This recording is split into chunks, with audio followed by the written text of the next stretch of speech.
Giò heo đây ngon lắm nè. Ăn giò nhiều lắm đấy. Dạ.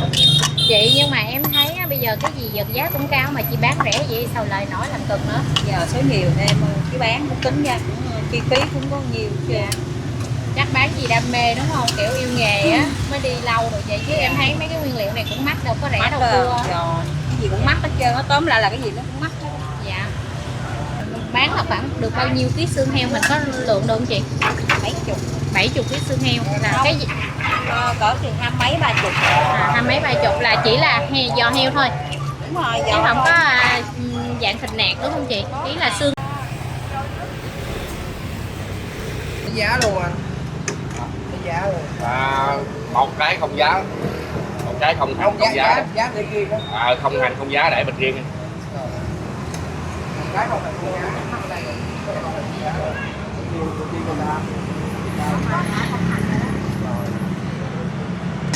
Không hành không giá được riêng nhau nha. Đúng rồi, để mình riêng.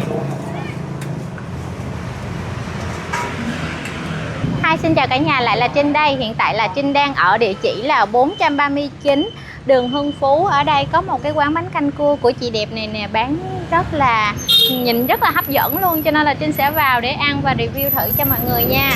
Đây chị đang bán luôn buổi sáng nha cả nhà. Bây giờ Trinh sẽ vô bên trong nha. Quán của mình là mở từ mấy giờ tới mấy giờ chị ha? 5 rưỡi sáng là mình bắt đầu bán là đến hết ha chị ha. Đó. Đây, cả nhà nhìn thấy không, cái nồi nước lèo rất là hấp dẫn luôn nha. Đó. Ở đây thì Trinh thấy là chuyên về bánh canh cua nha, và miếng cua rất là to luôn nè cả nhà. Đấy, cái phần cua nè. Còn cái này là cái nồi nước lèo chị trụng riêng. Bánh canh là mình trụng riêng như vậy hả chị? Đấy, nhìn hấp dẫn chưa? Cái địa chỉ ở đây cũng khá là dễ tìm nha cô chú anh chị. Nó nằm ở địa chỉ 439 mà nằm sát ngoài đường luôn, cho nên mình rất là dễ tìm, không có cần phải vô hẻm gì hết á. Ở đây là mình chuyên về bánh canh gì chị ha? Bánh canh cua. Bánh canh cua à?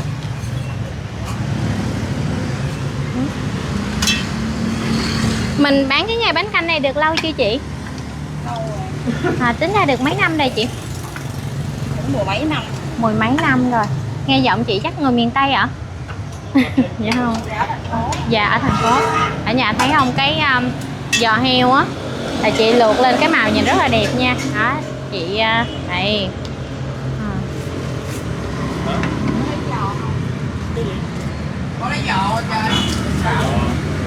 Bánh canh ở đây thì Trinh thấy là có bánh canh cơ bản là thịt với lại tôm ha, rồi có trứng cút nữa. Ngoài ra thì Trinh thấy là có giò heo với lại là có cua luôn. Thì một phần đặc biệt ở đây là giá bao nhiêu chị ơi? Có cái bảng nè ở phía trước hả? Rồi. Trinh thấy là quán này thì cũng khá là đơn giản ha, chỉ có một cái tủ để đựng tốp pin thôi, rồi thêm hai cái nồi. Thì một cái nồi là nồi nước lèo để làm bánh canh đó, còn một cái nồi nữa là sẽ để giò heo. Ngoài ra thì cũng sẽ có một vài cái bàn để cho khách ăn ngồi lại ha cả nhà. Những cái bàn nhựa kiểu vậy thôi, dạng cũng nhỏ thôi chứ nó không to lắm. Còn ngoài ra thì khách mua về. Ở đây thì Trinh thấy giá để như thế này cũng khá là ổn áp nha. Đó, phần đặc biệt nè, phần đặc biệt nè mà có giò luôn nè, mà chỉ có giá 30.000 thôi. Thì so với cái thời điểm hiện tại mà giá này thì Trinh thấy là rẻ nha cả nhà, chứ không có mắc nha. Thập cẩm không giò thì 25, còn cái tô đặc biệt là vừa có giò vừa có cua đồ đầy đủ luôn ha, thì nó chỉ có 30 thôi. Vậy là rẻ đúng không cả nhà? Cái bảng nói chung là menu thì chỉ có đó nhiêu đây món thôi, có thập cẩm nè, có giò nè, đặc biệt là tôm cua với lại cua không. Giá thì nó nằm mức cao nhất là 30. Rồi chắc là bây giờ để Trinh vào bên trong.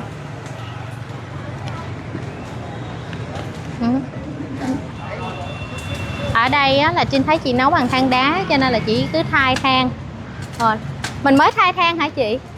Dạ. Đó, chị thay than. Thông cảm đi, nhiều khi khách lu bu với lại chị đang bị viêm họng á, cho nên là chị cũng hạn chế nói chuyện. Cho nên là hôm nay Trinh sẽ là người bắt chuyện chính nha cả nhà. Chị nấu rất là gọn luôn, nhìn rất là ngăn nắp gọn gàng luôn cả nhà. Nấu bằng than đá.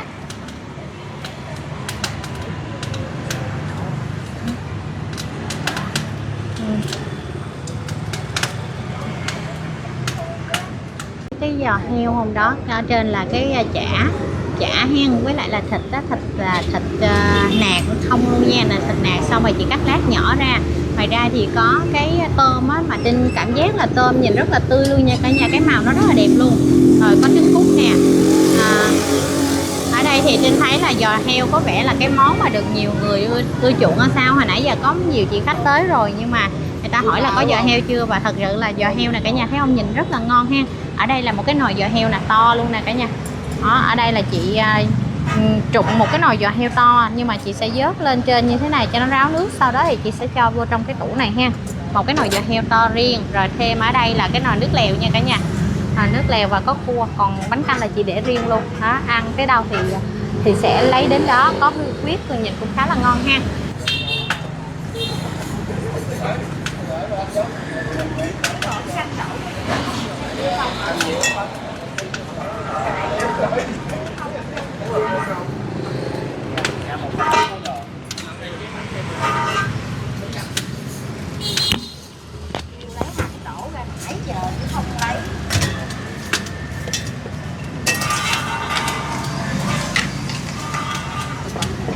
Một phần bánh canh ở đây Trinh thấy rất là nhiều luôn nha cả nhà, một hộp to đó.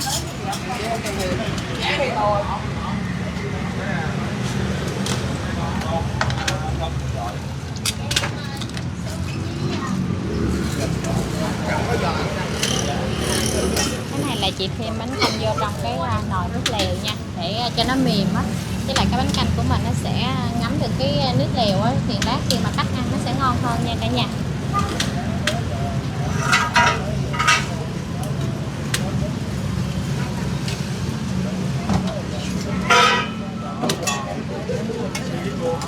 Ở đây thì Trinh thấy là có không biết có bán hình như qua app hay sao, thấy có bên xanh họ cũng tới họ lấy. Cái này là mình có bán qua app hả chị? Không em. Tô cua giòn, tô xương cua.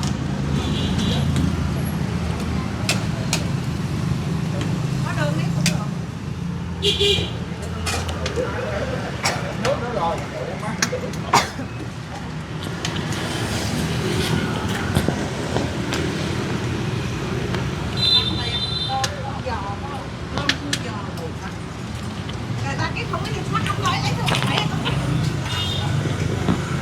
Bây giờ là trộm vía là khách cũng đang đông ở cả nhà, cho nên là 3-4 người cùng làm luôn. Một tô đó là tô đặc biệt, là nó sẽ có cái tô riêng to hơn ha. Tô thường thì nó nhỏ hơn một xíu.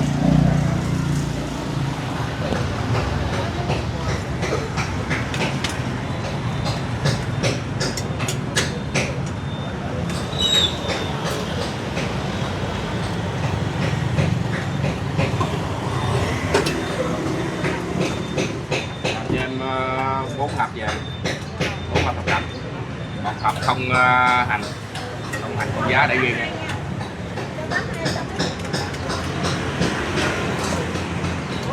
Bắp 2 ạ? 2 tô bắp 2.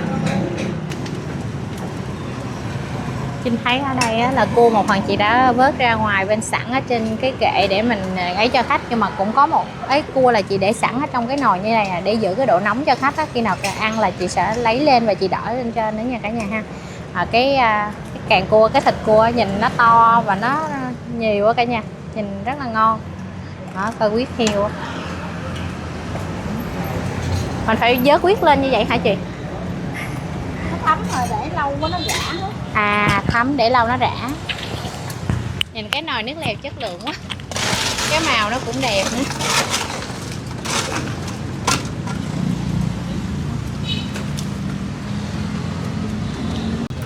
À, mình sẽ để một cái nồi xương riêng vậy hả chị? Vớt ra xong rồi để ráo nước xong rồi. Ở đây nãy giờ em thấy khách đến rồi đa phần ăn giò heo, chắc giò heo đây ngon lắm nè. Ăn giò nhiều lắm đấy anh. Chị, nhưng mà em thấy bây giờ cái gì vật giá cũng cao mà chị bán rẻ vậy sao lời nổi làm cực nữa. Giờ số nhiều nên em cái bán cũng tính ra cũng chi phí cũng có nhiều chứ. Chắc bán gì đam mê đúng không, kiểu yêu nghề á mới đi lâu được vậy, chứ em thấy mấy cái nguyên liệu này cũng mắc, đâu có rẻ đâu cua. Giò cái gì cũng mắc hết trơn, nó tóm lại là cái gì nó cũng mắc hết. Dạ. Rồi mình bán buổi sáng vậy là mấy giờ chị dậy để chị làm công việc này? 2 giờ sáng là dậy nấu giò. bắt đầu nấu giò. Người ta mang đồ tới nhà, tận nhà để cho mình luôn hay là mình ra chợ mình nào lựa giao chị? ngày đó. Còn tôm rồi hải sản rồi thì sao chị? Hải sản thì cũng nhớ ngày nào giao ngày đó vậy đó. Vậy cũng đỡ được cái công đoạn mình đi lấy. Đúng rồi, giao hết á, nhưng có đi lấy. Dạ. Chứ không cực có một ngày vậy mình bán là khoảng được bao nhiêu ký xương heo, mình có lượng được không chị? 70 ký xương heo là Không. cái gì? Cỡ chừng 20 mấy 30. Hai mấy 30 là chỉ là giò heo thôi. Đúng rồi, Chứ không có dạng thịt nạc đúng không chị? Ý là xương nạc á. có không nè. Có xương nạc luôn nha cả nhà, đủ thứ hết. Nhưng mà chủ yếu là hồi nãy giờ Trinh thấy là ở đây là đến là gọi giò heo rất là nhiều. Trinh nghĩ là giò heo ở đây rất là ngon, chắc mềm nữa. Đó, chị nấu một cái nồi riêng như thế này luôn nè. Đó, rất là kỹ nha, phân ra từng đoạn hết. Rồi bây giờ chắc là Trinh cũng sẽ gọi món để ra bàn ngồi ăn. Tại vì khách cũng đang đông á, cho nên là Trinh đang tìm một cái chỗ để ngồi review cho cả nhà nha.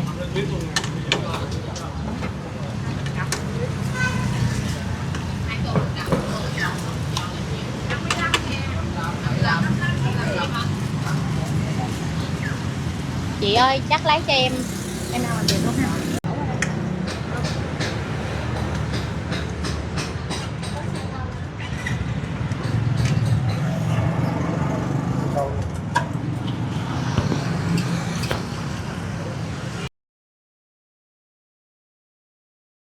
Cái miếng cua quyết cho nhóc con thành đồ nha. Không bắt cắt. Vợ phải không? Vợ đóng sẵn phải không? Dạ đúng rồi. Còn có em bắt cắt cái cua không?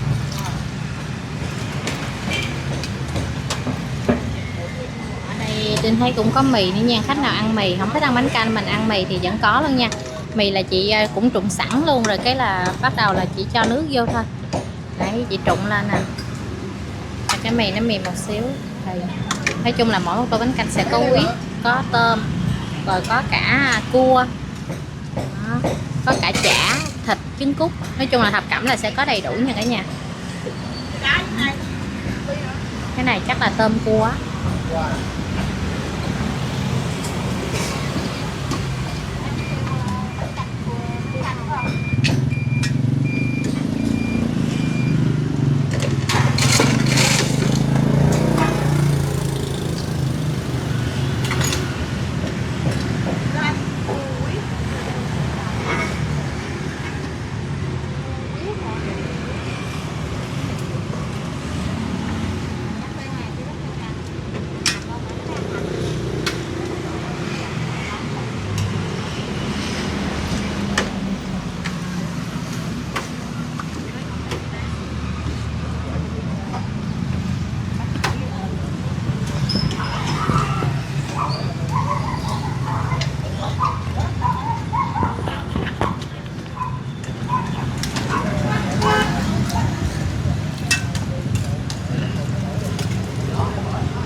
Quán là tới 4 người làm luôn, chắc là người trong gia đình với nhau á, làm chung.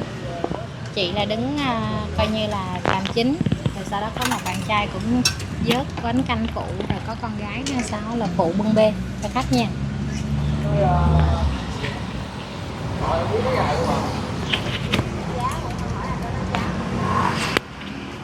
Lấy giá luôn anh. Lấy giá luôn. Một cái không giá, một cái không hành không giá, giá để riêng đó. không hành không giá để bên riêng. Cái không hành không giá.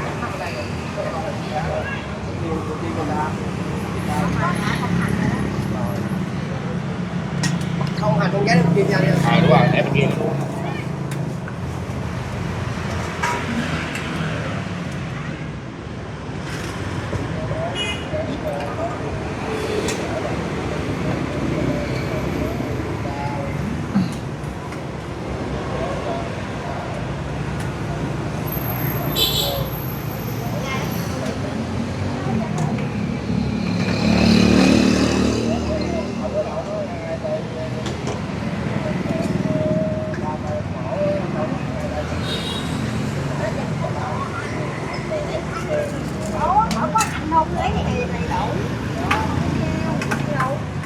Ta dặn còn ít ngàn luôn.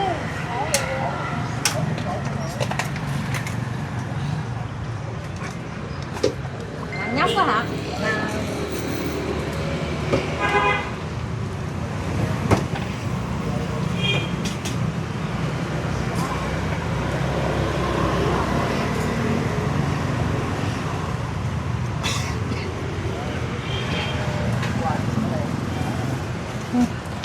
Bây giờ thì Trinh thấy là khách bắt đầu vô lai rai nữa nha cả nhà.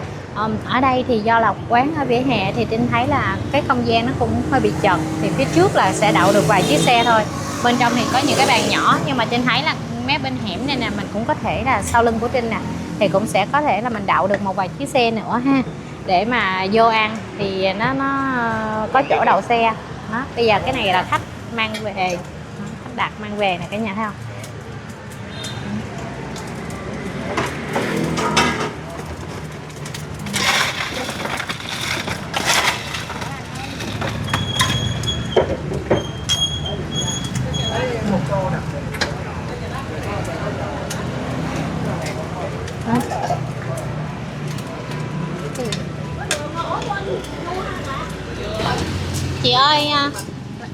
Chị ơi lấy cho em một tô thập cẩm với một tô đặc biệt nha chị. Dạ. Bây giờ Trinh sẽ đi ra bàn tìm cái vị trí đẹp để ngồi.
Ở đây không à? Cho dọn giùm chị nha.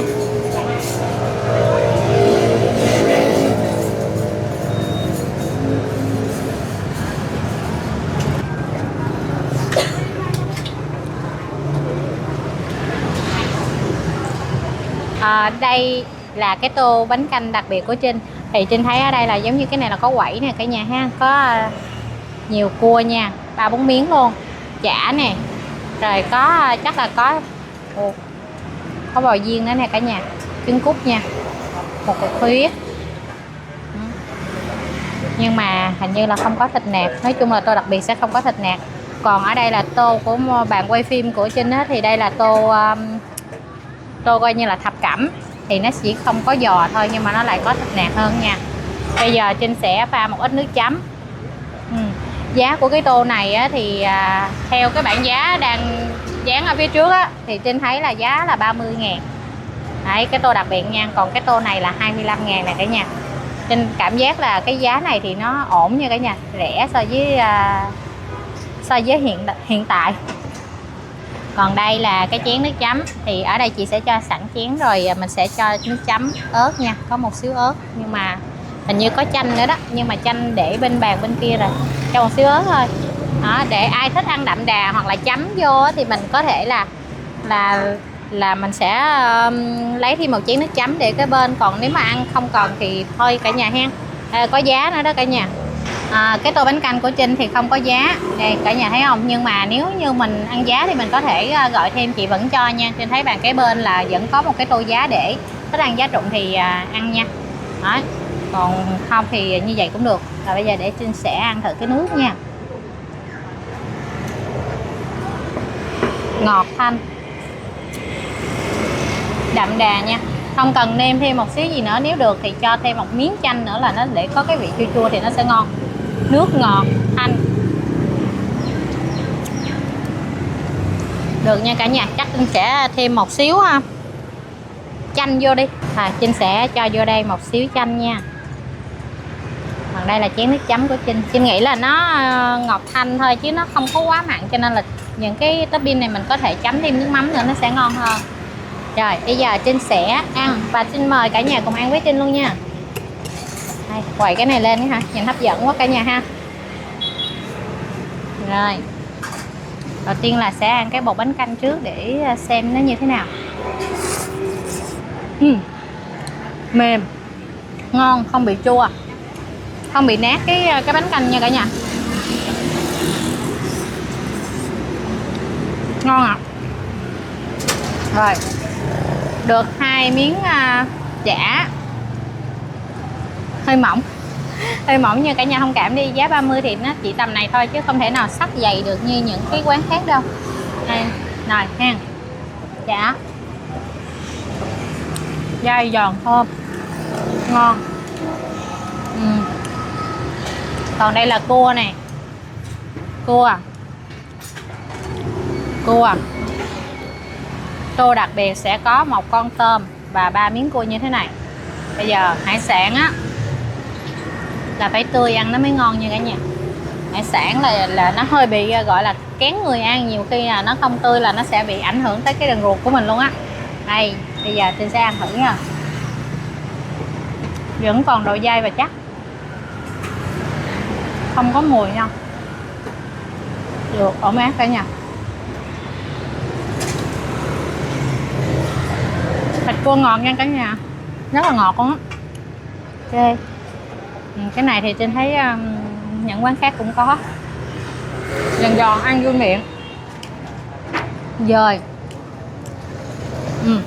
Nhưng mà nước ngon nha cả nhà, có nhiều Trinh cũng có nước top trước khi đến đây thì có nhiều bạn comment là cái quán nấu nước nó hơi nhạt, nhưng mà với Trinh thì cái vị như thế này là ổn nè, nó ngọt thanh, ngọt hậu của đường á, cũng có một xíu là ngọt của xương ra, nhưng mà cái ngọt này giống như kiểu là đường nó bằng đường phèn vậy.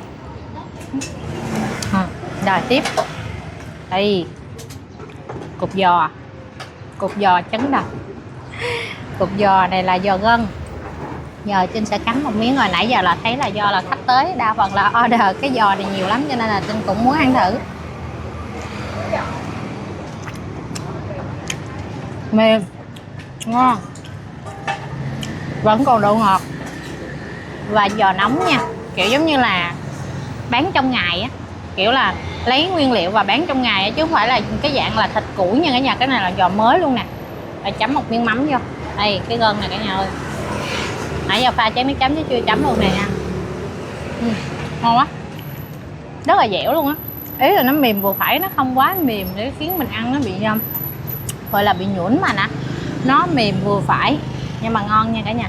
Cục giò cũng to nha, nguyên mỗi khoanh con giò luôn nè cả nhà thấy không, nguyên mỗi khoanh bự luôn á. Đó, ở đây thì có xương thịt nữa, nếu như mình không thích ăn xương thịt, mình không thích ăn giò thì mình có thể là ăn xương thịt nha. Mềm, nói chung là ổn áp. So với trên giá 30.000 mà một tô đầy đủ như thế này thì quá là rẻ. Rồi chắc là bây giờ Trinh sẽ ăn hết cái tô này ha. Có quyết nữa nè, để ăn cái cục giò viên đi, quyết với cục giò viên xem nó như thế nào nha. Giò viên ngon nha, chắc, dai và có gân. Ngon, nhỏ gọn thôi nhưng mà nó ngon nha. Tô lượng cục, tô 25.000 vẫn có nha, hoa cẩm vẫn có nha. Thơm,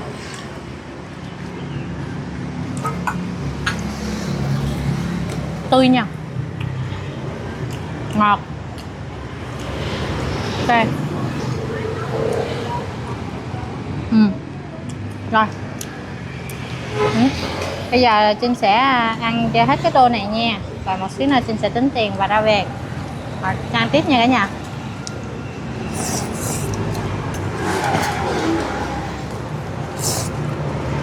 Khi mà mình cho một xíu chanh vô làm cho cái nước của mình nó đậm đà hơn,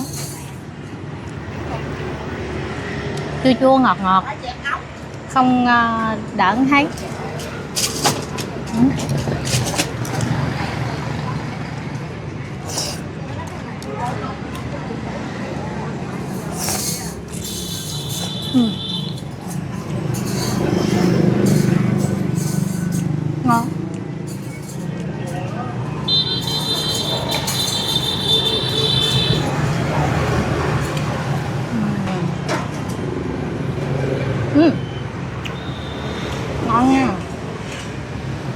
Giòn, bằng thật không? Không mặn nha.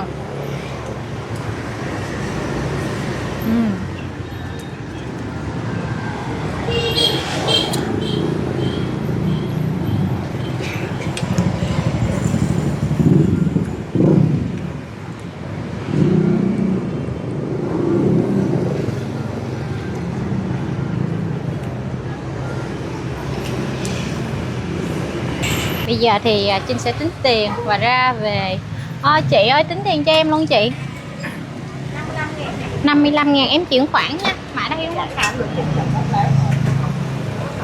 Cả nhà ơi, Trinh đã thanh toán xong rồi, chị còn giảm giá cho Trinh nữa, ăn 2 tô nhưng mà chị tính chỉ có 30, chị tặng mà Trinh ngại quá, đi đâu mà cũng tặng cái mốt tự nhiên thấy kỳ á. Ở đây á, Trinh thấy một điều đặc biệt là cái gì cả nhà biết không?